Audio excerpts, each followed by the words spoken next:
Hi, I'm Laura Hahn Segundo Collins, And I'm Joy Han Silva Malora. and welcome to Hahnacity.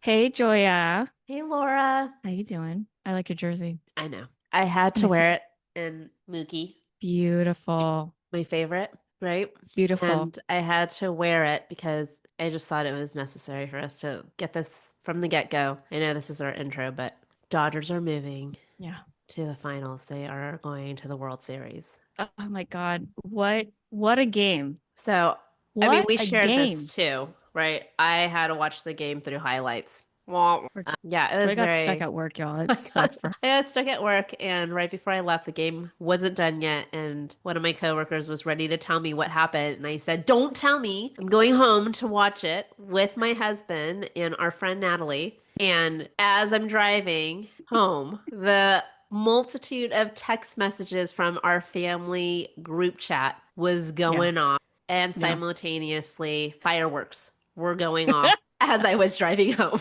So I kind of already knew what happened, and thankfully it was that ending as opposed to the But other the ending. magnitude, you I did not you know got to what I enjoy was. at least That's it. magnitude of what that meant when you got home Right. because I it did was not know that. freaking insane.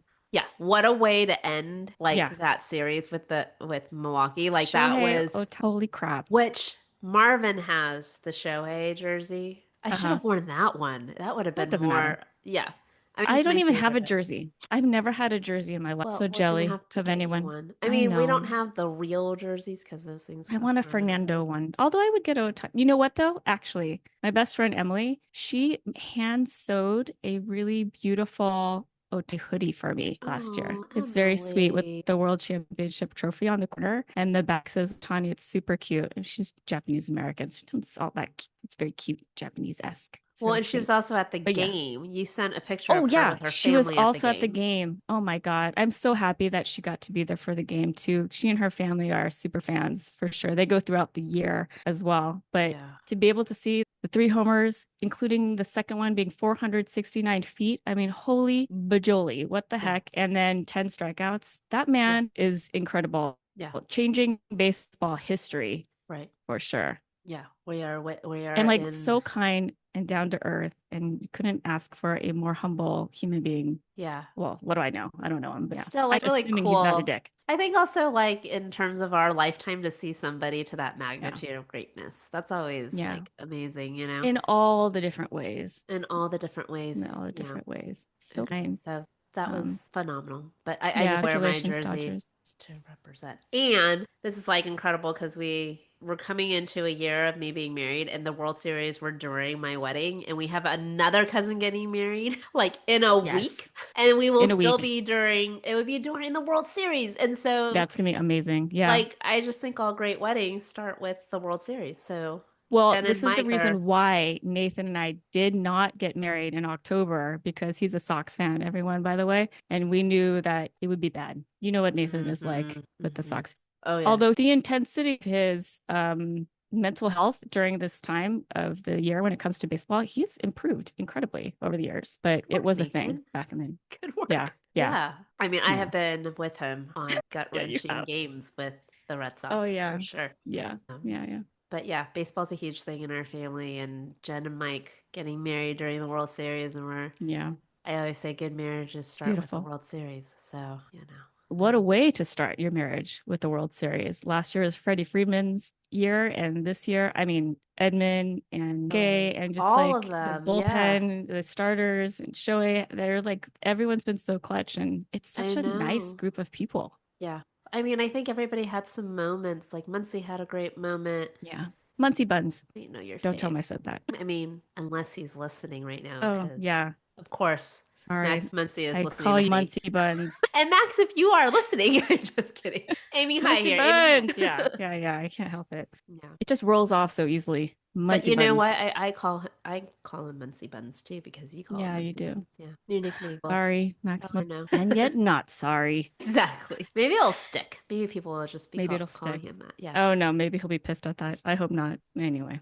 Well, another Well, Hahnacity episode today. This is like an interesting one because we actually asked our guest if they could be on the show mid third season. I think it was third season when their son Blake came on, and we were hearing Blake's story. And like through his story, he was talking a lot about two specific people who were instrumental in his walk in sport and healing, and that was his two parents, Kurt and Denise. And we and who said you're we referring to is Blake Palmquist, who is in Blake season 2 Palmquist. and season 3 of Our Hahnacity. Yeah, our only returning guest at this point.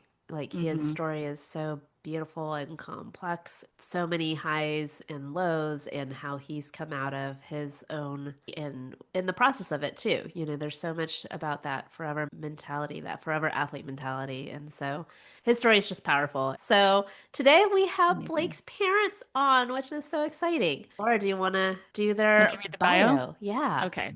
Kurt and Denise Palmquist are a creative and entrepreneurial couple from Montana whose lives beautifully blend art, design, craftsmanship, and community. Kurt, an artist and craftsman from Helena, earned his BA degree from Montana State University and went on to co-found an award-winning graphic design and marketing firm with Denise. Motivated by a love of art, architecture, and hands-on creation, he now crafts fretboards in Gibson acoustic guitars custom shop, which I think is super cool, while So building rad. his own sculpting practice. Denise grew up on a farm in Glasgow, Montana, where she learned the value of hard work and creativity. Degrees in business management, marketing, and visual communication. She spent over 20 years running their design firm before transitioning into human resources. Today, she leads HR at a private Montessori preschool and supports Kurt's growing art business through marketing and strategy. Together, they've raised two sons, Eric and Blake, and built a life grounded in family, integrity, and curiosity. Both are active in their community, love Montana's outdoors, and share a belief in lifelong learning, creativity, and leaving things better than they found them.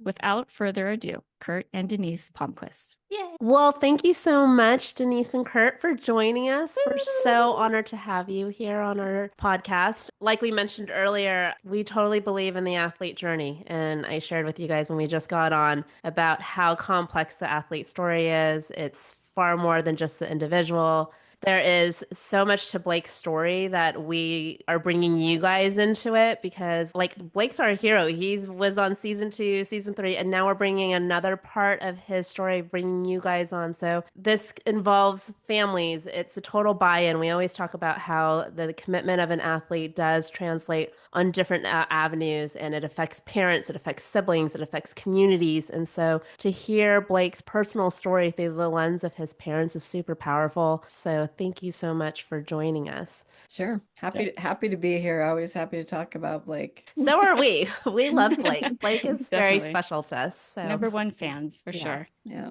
I guess where we would love to start is your stories. How did you guys meet? And we can start from there. I always love this question. I don't know. Not too remarkable. I don't know. I don't know. Kind of unremarkable. We met in college. I was in business and deciding to get out of it, and Kurt was in graphic design, and I worked at the university graphics store that he was a designer. I designed resumes. So It was before computers. it was, yeah, this was like, I think that probably the interesting part about Kurt and I too is that, our professional journey was pre-computer. So we were like right on the edge. And so we're writing papers with typewriters. We ended up, We met at a party. well, they're Cute. College days. It was at it was at his house, and yeah, he's like my idol because he's a designer and I wanted to be a designer, but I was in business and all I could do was make resumes. And so, yeah, that's kind of how we met. And I graduated in business and then went to design school after. And Kurt was my consultant. So we ended up landing in Seattle. And actually, that was when personal computers were starting. And so we were actually going to University of Washington to take courses in design programs on Little Macs. That's a whole nother side of our story too, business and I think we were in Seattle and we loved Seattle, but we got married while we were living there and then realized that it really wasn't where we probably wanted to live and raise a family. So we made a pretty drastic move and we actually moved back to Montana, and that was been around 1990. And so in the town we live in right now, in Bozeman, it was just a little college town, 30,000 people. So it was pretty rough going at first. And we grew the business and everything. about that time, there started to be more interest in Bozeman when the rest of the country figured out that, okay, Bozeman and Montana actually do have electricity, and kids don't ride horses to school anymore. So we benefited from that growth and grew the business. But along the way, there was an adult soccer league that started up, was recreational. And for me, I had already always had kind of these brushings with soccer when I was growing up. I grew up about an hour and a half from here in Helena, Montana. So they were saying no experience, just come and play. So I signed up and went and played and loved it, Wow. And Kurt, how old were you at this time when you did this league? I was probably 26, Okay. 27, something Amazing. like that. Love Wow. that. So It was before we had kids. yeah. Yeah. Okay. And it was while I was still in fairly decent shape too. Later on, it would become known as the ibuprofen league. Because the first thing you do when you show up, it'd be like, anybody got any ibuprofen? But so fast forward a few more years, we started having kids, and along that way, Denise would come to the games, and the kids would run around. It was this great atmosphere, Kind of a community, Yeah. family kind of thing. Yeah, Yeah. they'd pick up a soccer ball and start running around with it. It was a lot of fun. We got to know a lot of people. So then fast forward again a few more years, there was an organized we called it micro on the weekends. And Development for youth, you mean? yeah, Developmental soccer. the competitive side of it was super small. I mean, I don't even know how it was, maybe 2 or 3 teams, maybe. But this micro was very popular with the small kids. And so we signed Eric up for it, and the volunteer coach for his team, I knew from Helena actually, and he needed help with the session. So I thought, well, okay, I'll help out. So that's kind of how we got into the whole soccer thing. And then Denise got into it more and more too. Both the boys got into it and were totally bought into it. Denise managed teams, which meant, all the logistics, because in Montana, you got to travel to Oh, play wow. Yeah, games. that's It's not right. like there's these little suburbs, that you can go and play if you're in the bigger cities. We had to travel, the shortest distance we traveled for a game was an hour and a half. And Wow. some of them were up to like 6, 7 hours away. Gosh. So, there was a lot of logistics and organizing that Yeah. had to go on. And then for myself, I got to know a lot more of the parents and was a lot more interested and felt that soccer was such a great sport. We need to get it going more in Bozeman. So I joined the board of our local club, Bozeman Blitz, and was on that for about 10 years, something like that. Wow. And we grew the club pretty substantially. And then I also was a certified referee for a number of years too. So yeah, we were totally bought in. Yeah. Yeah, all encompassing. Every member of the family, it's your community. You're literally building a soccer community. Yeah, it's had to gain popularity. So it's so even, as far as nationally being or international and even that kind of awareness for our older son, his first real coach, that was the first experience we had, even with knowing what the Premier League was in England or anything like that, and even knowing those games. And now we're watching all kinds of things. So again, just like the computers, it was, soccer was in its infancy here. I didn't grow up knowing anything about it. I didn't know about it till I met Kurt, really. But it was fun because, for us, it was just something that we enjoyed. My mom was also living with us for most of the boys' life. So she'd go with us everywhere, and she was a big part of our family too. So yeah, I mean, soccer was, it was our family. Yeah. So Yeah, of course. Was the intent in, I know that Kurt was doing this for an activity that he did. He got involved in this soccer league, but was the intent for the boys just to be active? And then it kind of just grew like, wow, there's some capable talent. And how did that kind of come into action where they went further along in their sport? What was the intent, I guess?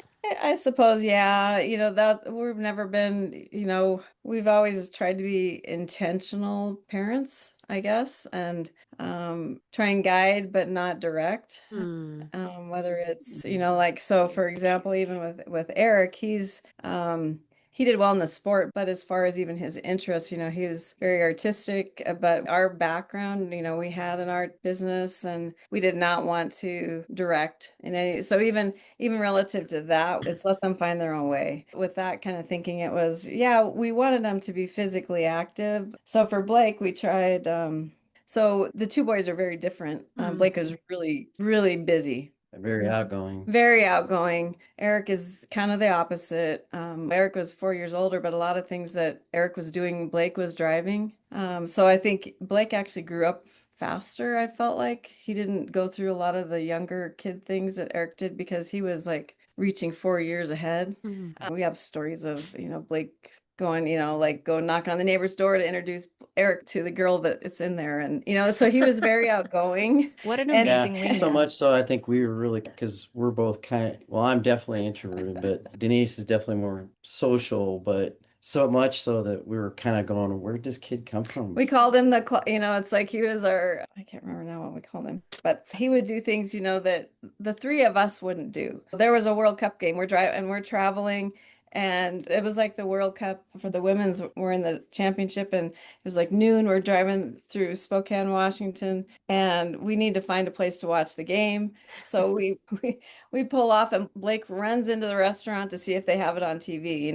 He was that kind We were of. sending him into We were sports. sending him because we didn't That's like go in there and see go if see they if got the, and he's like he would, He's the so scout. he was our extrovert that the three of us weren't. But This actually plays in really interestingly, kind of even where he's at right now and through his later years of soccer. But yeah, to bring it back around to your question, no, we didn't try to direct, but it was more of let's see what they wanted, what Eric wanted, what Blake wanted. And with Blake, we tried T-ball. That was too slow, way too slow for and so then he was in Taekwondo when he was 4 or 5. Soccer didn't really start until 5, I think, here. We're just kind of waiting to get him into other things. And Big skiers. he was, he skiing. skied like Kurt's an instructor, but Blake, I don't know. He took one season of lessons maybe, but he's always been a natural athlete. Yeah. Even, I walked at 10 months. He always had this balance and just natural ability. And, Eric does too, but I'd say Blake is even more so. When Eric was in soccer, we would go to soccer games and Blake did not care. He didn't want to watch a game. He wanted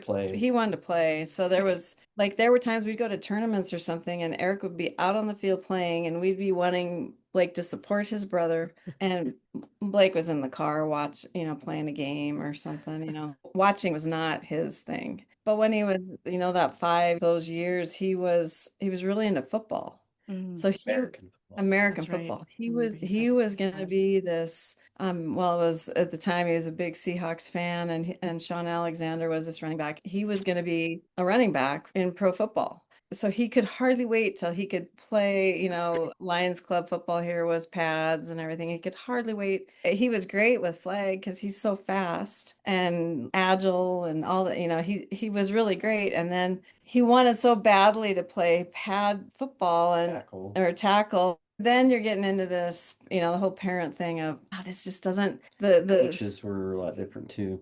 Yeah, well, and again, Lions Club, it's all parent coached. Even the coaching philosophy relative to soccer, it's different. It's negative motivation Sure.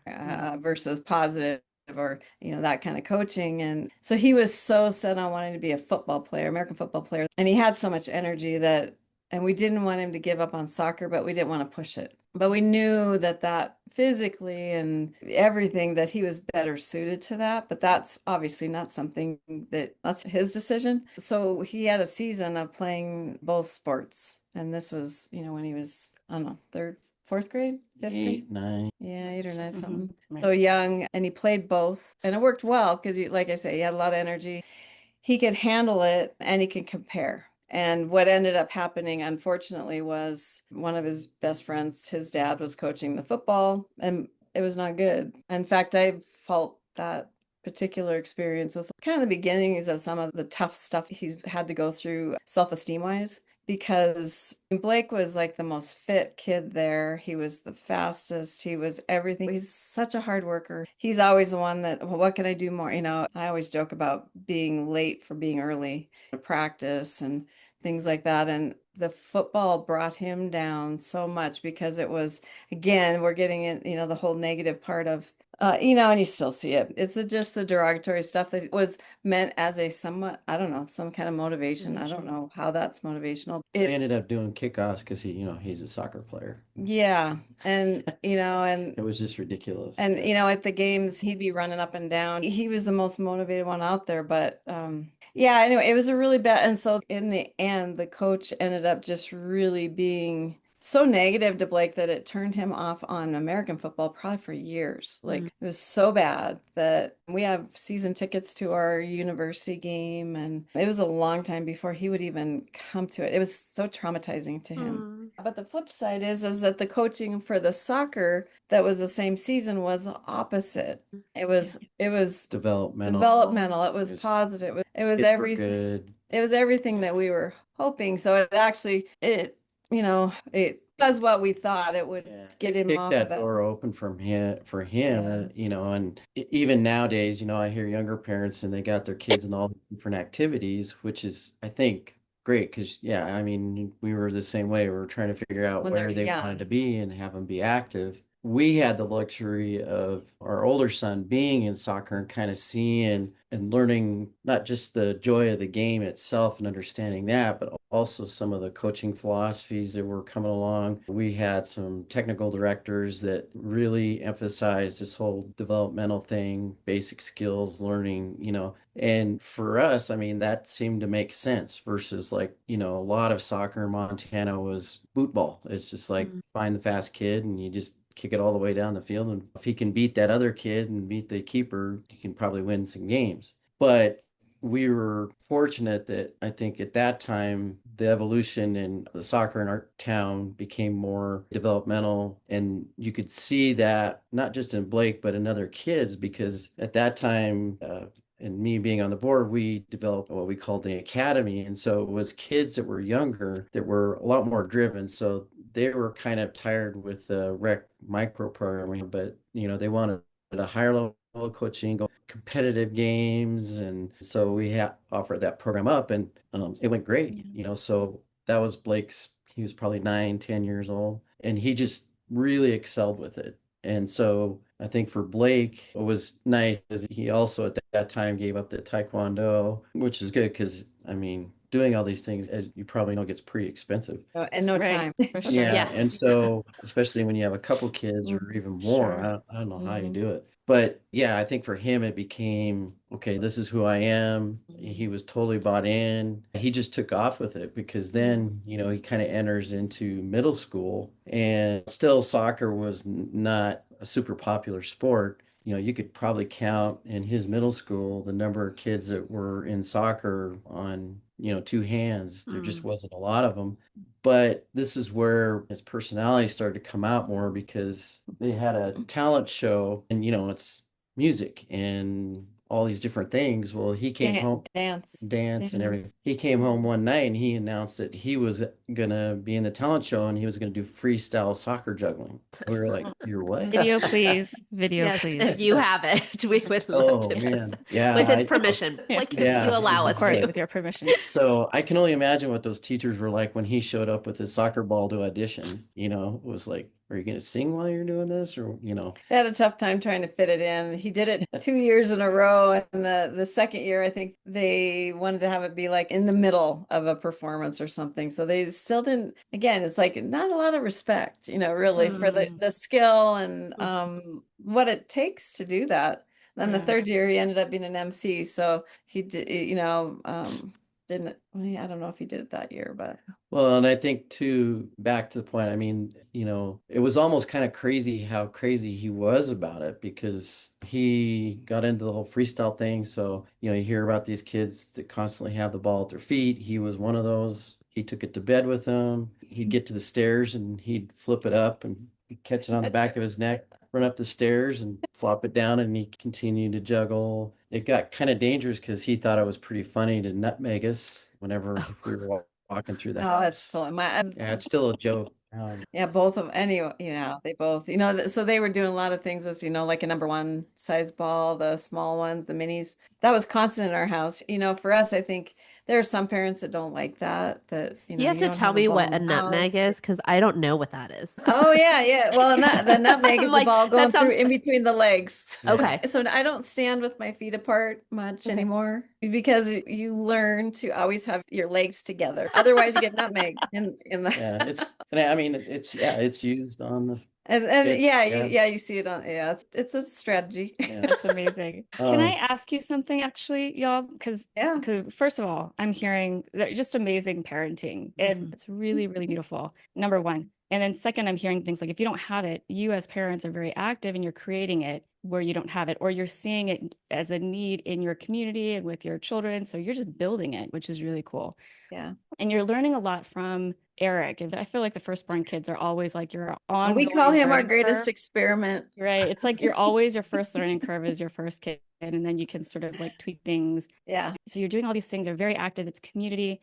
And what I'm noticing is then you're talking about the beginnings of the change in Blake's personality, these like layered experiences. It's like heartbreak a little at a time Yeah. for a child who loves American football. And then you see another adult impact Yeah. a child so much that the child is now questioning his love for a sport and his joy for a sport and being parents. Like, I guess my question is that journey that Blake has gone through. And for those who did not hear Blake's story, please listen to it in season 2 and 3 because it's really impactful. It's like the gradual things that has sort of happened one at a time and this layered effect of how then it impacted his mental health. You too, very, very caring and loving and active in your kids' lives. Like, what was it like to walk with him during this time? I mean, I know being a parent, hearing this and hearing so many parents that are listening to this podcast, there's that feeling of helplessness. Like you want to be there, you want all the best for your child. You never want them to be in pain.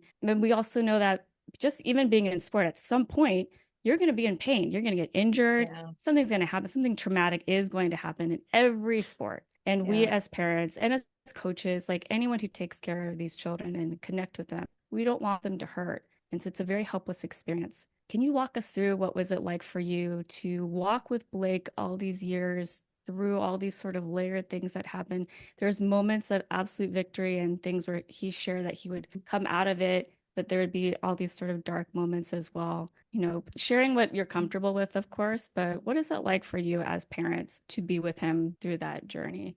First of all, what I might say just in general about any sport, but relative to us is soccer, what we kind of realized early on was that sports give you the opportunity to learn lifelong skills beyond what you can learn in the classroom. If you want to be on a traveling team, you've got to try out, you got to make the team, you've got to train. There's all these things that you have to do. If you have a coach or a team that you're having trouble with, you have to figure out how to work through that. So for Denise and I, it was very important that along that path, depending on what was happening, we had to figure out, the gas and the brake, so to speak. It was kind of like, well, this issue you're having with the coach, you got to work through this. This isn't something that you need to feel sorry for yourself because you're not getting enough playing time or you're not making the team or you have to train more. You have to get feedback and understand. But then the flip side, is that there are times where you're like, we just didn't know, how to handle it. So for me, it was more of like kind of absorbing it and helping Blake at a certain point download from that and have a conversation with him at his speed when he wanted to.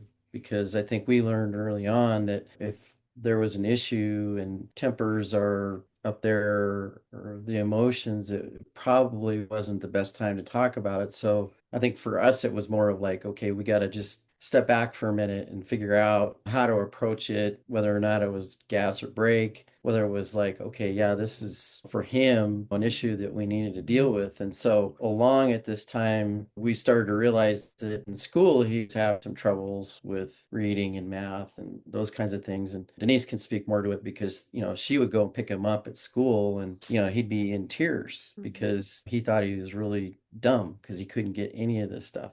But yet, when we talked to teachers in the classroom, it was always like, oh, yeah, he's got lots of friends. He's great. So he had figured out how to cope with that and how to deal with that so that his friends and teachers and everything, they couldn't see that. And that could be a whole nother episode. But Yeah. so, yeah, we had to get counselors involved. And then we started seeing, well, then he got into some special programs that we have in our public schools for kids that are having challenges with those kinds of things. And that started to help, but mentally he was still having, like at night, he was having these, what do you call them? Kind of like night nightmare- terrors. Yeah, that started more in third grade. And I mean, I've always felt he's exceptional. That said, it makes it even harder. We talk a lot about that. It's in order to get, extreme highs, you have to have the lows that go with it. And especially with him, it hasn't been fair. And so then it's like, okay, but life isn't fair. So there's, been these hills and valleys and how to get through them, as a parent with a child. I mean, I feel like we are incredibly lucky with him because he is so motivated, so driven, such a hard worker. Even when he was having any kind of academic issues, for us as parents, we didn't have any doubt that he wasn't trying his absolute hardest. Because sometimes it's like they're complaining or things aren't working because they're not working hard enough. But with him, he was so different in that respect. So it did make it harder because we knew he was putting in, whether it was on the academic side or the athletic side, we knew he was doing everything possible. So when things didn't work or something, that it made it even harder, I think, because a lot of times you can say, well, if you did this or if you did that, but I think, again, to Kurt's point on all of this, it's like we did really feel like sports. Well, we had this coach from a long time ago. He had this comment of soccer as in life, sports as in life. So basically the things you are learning, like Kurt says, how to deal with a coach, it's going to be your boss. How to deal with a team, it's going to be your coworkers. So a lot of times that's kind of how we would help our kids work through it. It's if you commit to something that was big, it's not easy. I get it. How do we work through it? Those are lessons that are valuable, and it's not easy for any of us. What I saw a lot, because I was a manager and I did see a lot of parents, and those that tried to fix it for their kids.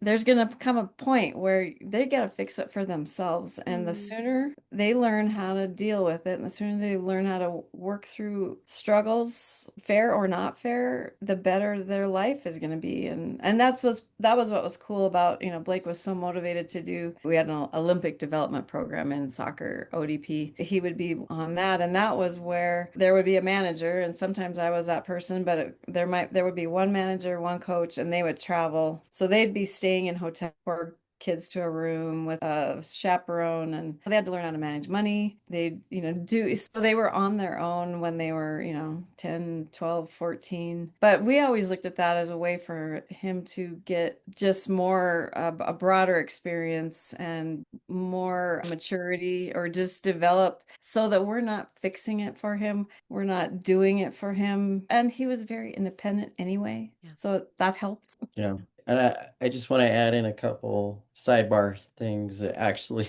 made this even more difficult. It was right around middle school. He was entering into high school. We experienced that first recession, 2009, 2010, and we had our business, and we started a new one and leveraged a lot of our personal finances to start that. And we never saw this coming, and it was just really bad timing, but it was bad enough that we actually had to go through bankruptcy. And so financially, it was lost our house. We lost our house. Wow. So you add that into the mix, and then if that wasn't enough, about this time, Denise's mom, who was living with us, she started showing signs of Alzheimer's. And so it really began this chapter in our life that was pretty traumatic. And I think that what we realized is that, as traumatic as it was, soccer and all of our involvement with it, that was therapy. That was respite. So traveling on the weekends to watch soccer, watching it on TV, even what family vacations we took We traveled to Seattle to watch the Sounders play, and that became our family vacations, and that it still is kind of a tradition to this day. So soccer became, for our kids and for us, it became this thing where we were able to get away from some pretty heavy stuff, 'cause we had spent a lot of our years building our business and everything for it to come crashing down within a year. So that was also, I think, challenging, but I think for our kids, it was also, and I take a lead from Denise more on this because it makes me more angry to talk about it than her. But I think our kids benefited from it because I think that they understood the resources that we have were very limited, but we were able to, with creative financing and working extra freelance and stuff like that, we were able to keep all that going. So it was, they understood that when they came to us and asked us for a $200 pair of cleats, We needed a proposal. yeah, that it wasn't, it wasn't a slam dunk. It was like, okay, well, what are we going to do? How are we going to be able to afford this? So they really understood how expensive stuff started to be. And our older son really got it. I mean, he still complains about the price of a hamburger if it's too much.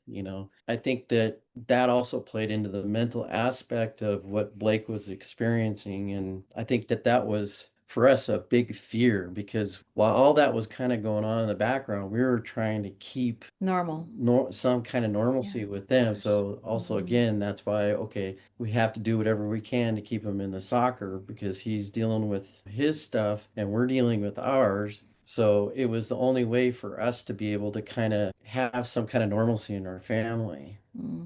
Wow. Yeah, we had a lot of stuff going on, but we always ate dinner together. It's kind of that classic thing. It was my mom and the four of us, and we always had dinner together. It didn't matter. As the kids got older, soccer practice got later, and, so we might be eating at 9 at night or something like that, but we always had dinner together. So at least there was 5 days of the week that we were together. And my mom was a huge part of it because she was amazing anyway. She was just wonderful. At dinner, we had these 3 questions that we would go around the dining room table and we all answered. And the 3 questions are, what is your favorite color? What was your favorite part of the day? And what was your good deed of the day? As simple as those are, it really helped us, I think. Favorite part of the day for my mom was always the dinner at night with us all. So, that's a big part of those connections and how you get through the hard stuff. It's the only way you can get through the hard stuff. Yeah. Well, I just wanted to point out that when we see athletes on TV, and we know that families are doing incredible sacrifices, acrobatics of their own. Thank you so much for sharing, because you're sharing that parents are going through a lot of stuff. Oh, they are. And they're twisting and turning, but when their kids show up, they're putting on that face that's like, I need to give you care and support and a sense that things are calm, things are cool, we got this, we're anchored. You can anchor to us. And it sounds like for you two, you anchored into each other and you anchored into family. Yeah. I love that. I love that sitting Yeah, around. I think, I think it is, we were more transparent than we thought, I think that's probably the other thing throughout all of our parenting is honesty. You can get mad. There's all the stuff, all the things that go on. You can experience things at work that you bring home and you don't want to, and it's the last straw, whatever it is. The other thing that, I kind of brought into parenting too is that I didn't really have I don't know if it's Germans or what, I don't know,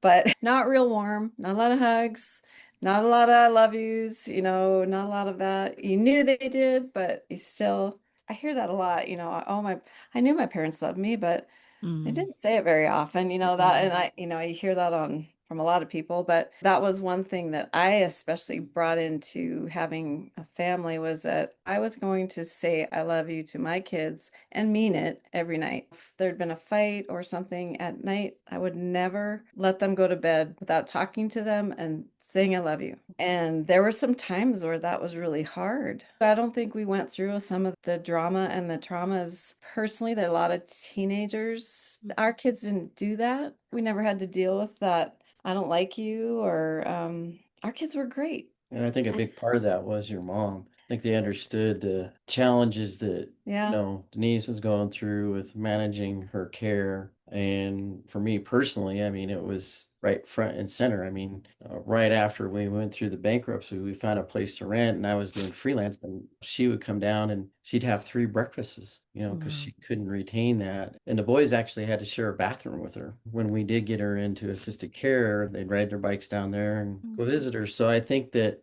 as tough as those circumstances were, I think it helped them understand that family was important, more important than soccer. And family was that kind of like basis for us in terms of who we are. I think when they were getting into high school, they were looking at kids that were going out and partying and drinking, and they opted out of that stuff on their own. Even to this day, Blake, he's rarely has a drink of any kind, which is fine. We had to coach both of them on social drinking. Yeah. Well, you know what? It's so interesting, Denise and Kurt, because I know that there's like things that have happened in your life that sort of gave lessons for Blake and Eric to learn on their own. But I also think, Denise, you said something that was really profound that gave me this like aha moment that I like didn't think things through. But like when you said we were always honest with our kids, transparency is a very difficult thing to do. Being vulnerable as a parent is very challenging. And both me and Laura come from immigrant parents where that dialogue with us, it was just not the norm, right? And so the safe space of your kids meant hiding things. I think in our childhood, any shame that comes with things of like going through a recession and losing a home, all those things, and being really honest where you are with your kids, I think it's modeled where when Blake or Eric goes through challenges or trauma, they feel safe enough to come to you guys because there's no judgment. Yeah. It's like, this feels incredibly safe. I think like that's incredibly profound. So I do think it's modeled. I don't know if it's necessarily just, I think you have exceptional kids. We love Blake, and I'm sure there's a lot of different reasons why they are the way they are. But I do think it's a testament for how transparent and honest you guys were from the get-go. And that's really rare to have. Yeah, I think we have a whole lot of empathy, and a lot of the things that have happened to us have made that more. Like for me, going through bankruptcy, losing our businesses, all those things, that has given me a huge amount of empathy for so many people. And again, not an easy lesson, but it helped our kids learn that as well. And going, through the things with my mom and their grandma, and to be around dementia and how to care for someone, having animals, it's that whole, how do you take care of other living creatures? It's huge. And I think that is what makes you a good person.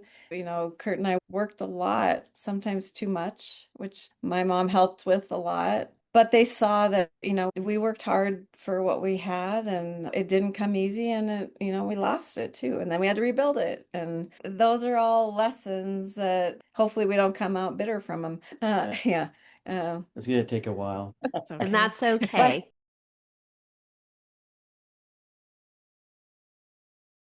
And so it's, I always remember a high school speaker that they brought in for at the beginning of the season. And this speaker talked about the athlete that was playing basketball and looks up to the stands to see if the parent is giving his approval. And that struck me so much, because that happens so much. And even, I don't know, you guys will have to come to Bozeman, Montana sometime and visit, but I'd say a majority of the people here are very well educated. And with that comes a certain level of, I don't know, the Uber parent kind of thing. Yeah. And that's the hard part that I saw even in any of my parents that won't stay out of it and won't let the child drive it. And so I would see it with Blake, it's like I would have to just kind of moderate. He would do things like, there was one summer where he had like talked to a friend in ODP that was from Elk Grove, California, that he had Kurt and I on a Zoom call with the parents, and he was going to move and live with them so that he could play soccer and go to high school. And these were all the things that he was doing on his own. So we had to be careful of, that was all him. But if we were to do anything like that, you just got to be careful not to stay out of it, to support, but stay out. Yeah. That's a really hard fine line. It's a balance. Yeah. Well, that's like such an interesting thing that you bring it up, because I actually deal with that like in parent meetings, and Oh, yeah. especially when you're dealing with exceptional athletes, because there's so much hope. Mm-hmm. There's so much hope for these Yes. families where you're like, oh Yeah. my God, my kid has this natural talent.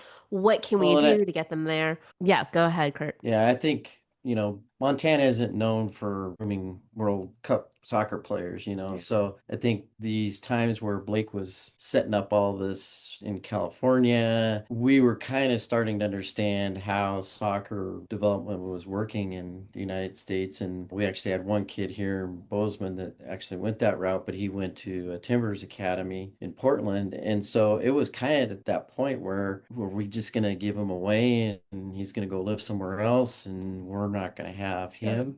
That was a real tough point for us, I think, because we didn't want to give him up. We wanted to hear that's why we had kids. It's like so that part of it for me in youth sports is for those parents that they got to send them away in order to actually excel and be at that top level of the sport. That's a heavy decision. And really, the reality of it is, how real is it? And we saw it here, there's all the parents that want their gifted, one-of-a-kind child, they're all that for us, but they just know they're going to be, the next best thing. And the parents get so caught up in it. And that's, we were aware of that. And we didn't want to be that parent, especially with Blake. Are you still having fun at this? Is this fun? If this isn't fun, then something has to change. It's somehow taking the ego out of it, because there's a lot of parents that have a lot of ego involved with my kid. And and it was interesting with ours because Eric was athletic,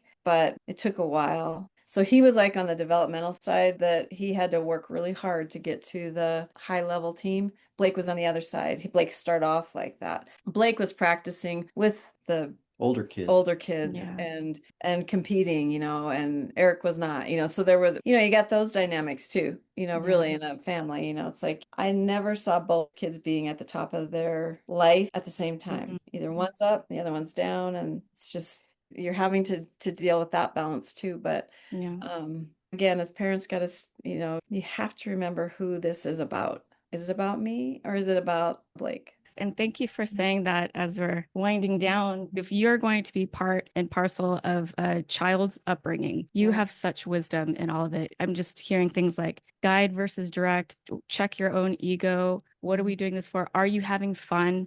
Checking in with the kid, making things that are not about sports or whatever, but just sitting at a table together and breaking bread and hanging out and just being together. There's so much wisdom. And it's funny how simple is so complex. But what I'm hearing in your story is that it is actually the simple that is the glue that has kept your family so tight. And your kids, Blake and Eric, are carrying that on in their lives. So no matter what they're going through, they always have their parents to come back to, for sure. They have each other and they have that inside them. And that is really inspiring to hear. So I can't thank you enough for sharing your story with us. As a parent, a 14-year-old and 11-year-old, and seeing some of my own kids' changes and where they're at, this is really, really cool to hear. And Joy and I appreciate you so much for being here and sharing that. I do have to add, I'd be remiss if I didn't say that a lot of it comes with positive statements all the time, whether it's a text, you can do this, or you've got this, or, just anything like that. We do that a lot as well. Or Yoda, there is no try, there is only do or do not, Right. Well, Blake always talks that. about how you guys always say, find your spark. That's like all over his story. And you actually shared a poem that Blake wrote where we have to put on social media, because it's all about him finding his spark. So so he does, and he still attests to that. He still says that he like looks into life and says, where's my spark? Where do I find my spark? So those lessons do stick. One more thing I would add too is grace. And that's something I've learned, is that, when they're having a hard time or they're frustrated or they're down or whatever, it's like, it's okay. I mean, you can be mad about this, too much, I think, in society today, we're so geared towards performance. And I know that that's where that facade and coping comes from, is when I think we don't accept and understand that, okay, this is hard, what I'm going through. It is difficult, and it is okay for me to be really frustrated about it, And I think that's helped me a ton in my life, understanding that. And I work on that daily. Yeah. So, Yeah. That's Well, great. thank you so much for that truth, for sharing your story with us. We really appreciate you so, so much. And I hope that everyone's listening has been taking notes, because there's been a lot of really great stuff here that we can all continue to work on ourselves, so we can be not just to be better guides for our young folks out there, but for us too, for taking care of ourselves, for taking care of each other, Oh, and man, just we're being all a in work better in community. progress. Yeah, for sure. For sure. Yeah. So thank you so, so much. Denise and Kurt, Joy and I always end every podcast episode with what we call a lightning discuss question. Would you like to play? Okay. Yeah. I'm going to say a statement and we all are going to answer. Everyone gets a turn. It's just a little nugget. We get to hear something about each other. So you're going to start the discuss question. Favorite date night spot? Discuss. Oh man. Pizza. I don't know. Do you have a Pizza. favorite spot? Columbo's Pizza and a beer in Bozeman. Nice. I mean, I would agree. That's where I'm at. Totally. Yeah. Yeah. Nice Favorite warm. pizza choice? Yeah. Well, we have this. It's the Columbo special, half without mushroom. Kurt doesn't like mushroom. That's so cute. Yeah. Been married, how long have we? 37. Still have Congratulations. more That's amazing. That's so beautiful. Awesome. Joya, how yeah, about with you? Perfect, because I would say me and my husband, we have our favorite pizza spot too, and pizza's my favorite meal. So I was going to say the same exact thing. Like maybe there's a theme going on here. But our first date was grabbing pizza, and we still go to that spot. And actually, our wedding reception was at our pizza spot. So yeah, pizza is a theme in our marriage, and either we go there or I work really late on Friday night, and this is becoming a routine where we go to our favorite like pub area, and they have a pizza truck, and so we get pizza and we get a drink and we hang out until the evening, and then we go home, because I usually get off like at 8:30 on Friday night. So it's like the time that we have late dinners too. We try to, kind of like you, Denise and Kurt, we try to not have dinner apart. So we have late night dinners, because I'm coaching with my athletes till late at night too. So, I don't get home till about 9. So that's the 9 o'clock dinners are very, very common for our household too.